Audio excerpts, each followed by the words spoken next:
بسم اللہ الرحمن الرحیم۔ السلام علیکم۔ جہاندیدہ چینل کے ساتھ میں نعمان خان۔ بیمارستان کا تصور اسلامی دنیا میں طبی تاریخ کی ایک نمایاں علامت رہا ہے۔ اسلامی سنہرے دور کے آغاز میں مسلمان حکماء اور سائنسدانوں نے ہسپتالوں کا ایک ایسا نظام وضع کیا جو بعد میں یورپ سمیت پوری دنیا میں اپنایا گیا۔ اسلامی دنیا میں ہسپتال کو بیمارستان کہا جاتا تھا، جبکہ کچھ خطوں میں اسے دارالشفا بھی کہا جاتا تھا۔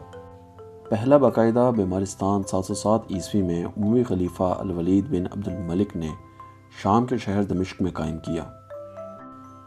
یہ بیمارستان اپنی نوعیت کا پہلا ادارہ تھا جو جدید طبی اصولوں کے تحت چلایا جاتا تھا۔ یہاں مریضوں کا علاج مفت فراہم کیا جاتا اور خاص طور پر جذام جیسی بیماریوں کے لیے مخصوص وارڈز بنائے گئے۔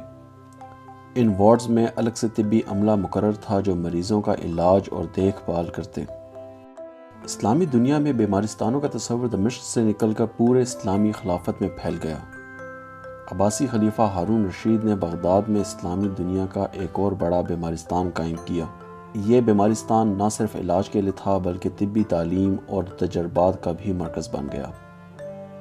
اس طرح قاہرہ میں بیمارستان منصوری، دمشق میں بیمارستان نور الدین اور بغداد میں بیمارستان عدود جیسے عظیم الشان ہسپتال قائم کیے گئے۔ یہاں علاج کے ساتھ ساتھ طبی تعلیم کو خصوصی اہمیت دی جاتی اور طلباء کو عملی تربیت کے ذریعے طبی اصول اور علاج کے طریقے سکھائے جاتے۔ صلیبی جنگوں کے دوران یورپی صلیبی فوجیوں نے اسلامی دنیا میں بیمارستانوں کا مشاہدہ کیا۔ وہ ان ہسپتالوں کے جامع اور منظم نظام، طبی اصول و ضوابط اور علاج کے اصولوں سے متاثر ہوئے۔ اسلامی ہسپتالوں سے متاثر ہو کے یورپ میں بھی ہسپتالوں کا قیام کا آغاز ہوا۔ یورپ میں پہلا منظم ہسپتال اٹلی کے شہر سسلی میں قائم کیا گیا، جو 9ویں صدی عیسوی میں اسلامی اسپین میں مسلمانوں کی موجودگی کے دوران بنایا گیا تھا۔ فرانس میں ہوٹل ڈیو ہسپتال کا قیام 660 عیسوی میں ہوا، مگر یہ باقاعدہ جدید بیمارستان نہیں تھا بلکہ ایک کلیسائی مرکز تھا جہاں مریضوں کی دیکھ بھال عبادت خانوں میں کی جاتی تھی۔ بعد میں اٹلی، انگلینڈ اور فرانس نے اسلامی بیمارستانوں کے اصولوں کو اپناتے ہوئے اپنے ہسپتال بنائے۔ انگلینڈ میں پہلا جدید ہسپتال لندن میں قائم کیا گیا، جس کا نظام اسلامی ہسپتالوں سے متاثر تھا۔ یورپ میں ہسپتالوں کے قیام سے پہلے مریضوں کا علاج اکثر کلیساؤں، گرجا گھروں اور مذہبی عمارتوں میں کیا جاتا تھا۔ پادری اور نرسنگ سسٹرز مریضوں کو کھانا اور پانی فراہم کرتے تھے اور علاج کے لیے دعاؤں پر انحصار کیا جاتا تھا۔ بعض اوقات عمرہ اپنے گھروں میں معالجین کو بلاتے اور علاج کرواتے تھے، لیکن غریب طبقے کے لیے کوئی باقاعدہ علاج کا نظام نہیں تھا۔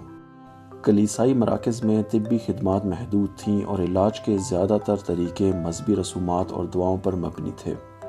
اسلامی بیمارستانوں کے نظام کی بنیاد پر جب یورپ نے ہسپتالوں کا قیام کیا تو وہاں علاج اور دیکھ بھال کے جدید اصول اپنائے گئے۔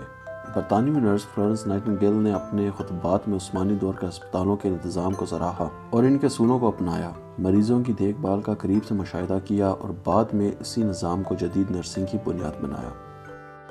جدید میڈیکل تعلیم کے بانیوں میں سے ایک سر ولیم اوسلر نے اسلامی بیمارستانوں میں تعلیم اور عملی تربیت کے طریقوں کو سراہا اور کہا کہ ان میں تربیت کا جو نظام تھا وہ جدید یورپی میڈیکل تعلیمی نظام کا ایک اہم ماخذ ہے۔